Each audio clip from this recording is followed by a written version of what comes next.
koncept in zagotavljati nova delovna mesta, raje razprodaja finančnim skladom, kot pa ohranja in tako vedno znova dokazuje svojo hlapčevsko uslužnost.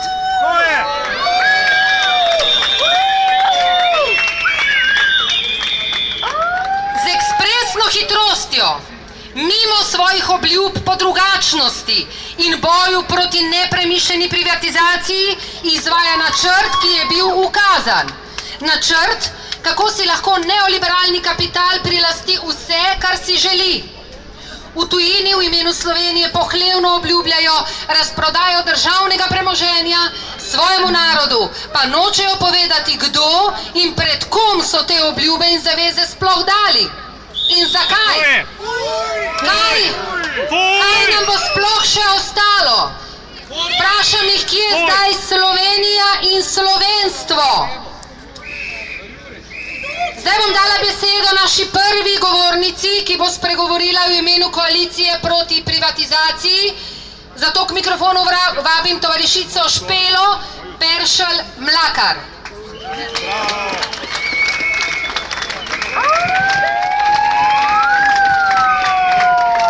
Lep pozdrav v imenu koalicije proti privatizaciji. Danes se na Prešernovem trgu v tako lepem številu nismo zbrali naključno. Tukaj smo, ker hoče vlada Mira Cerarja po Telekomu v času poletnega zatišja za našimi hrbti začeti s privatizacijo večine državnega premoženja. Danes smo tu, da ji pokažemo, da budno spremljamo njene poteze in da ji pokažemo, da ne bomo dovolili, da razprodajo našo prihodnost.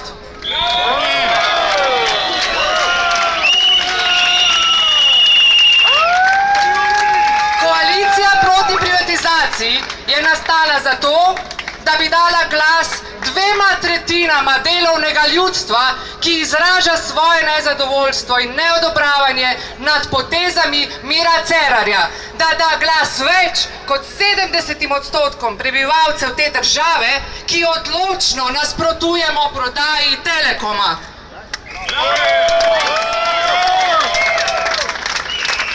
Naši glasovi očitno niso bili slišani. Zato je čas, da povečamo jakost in se še glasneje zavzamemo za tisto, kar nam pripada.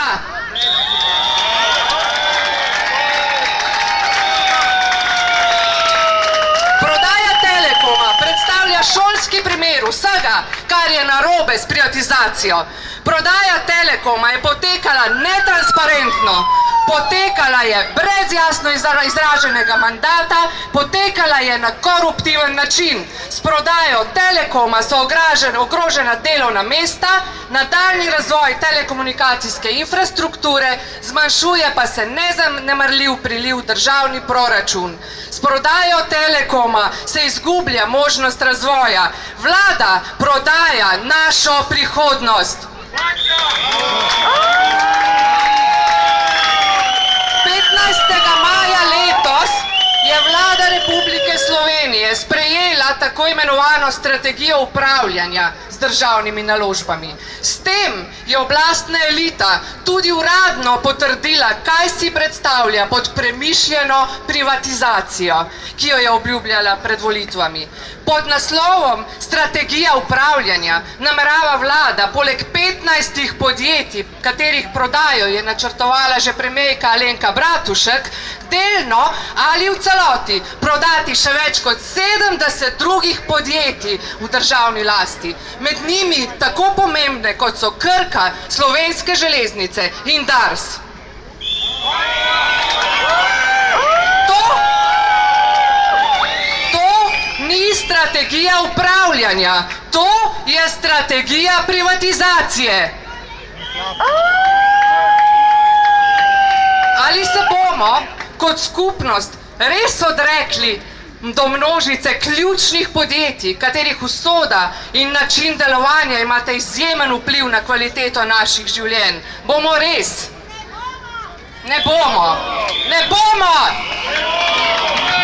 Ohranimo torej državno lastnino, Ohranimo nadzor nad podjetji in jih uporabimo kot vzvod za uvedbo drugačnega upravljanja. Takega upravljanja, ki bo temeljilo na odločilni vlogi tistih, ki imajo resnični interes za razvoj podjetij. To je delavk in delavcev, lokalne skupnosti in tukajšnjega prebivalstva.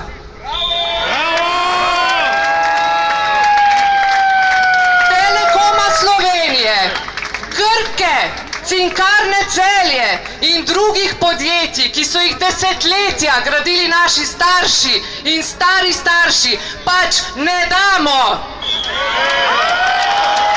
Zahtevamo, da se prepreči privatizacija Telekoma. Zahtevamo, da se ustavijo vse privatizacije, dokler se ne sprejme demokratično oblikovana strategija upravljanja z državnim premoženjem. Zahtevamo strategijo upravljanja z državnim premoženjem, ki bo zagotavljala razvoj in kvalitetna delovna mesta. In na koncu zahtevamo drugačno prihodnost.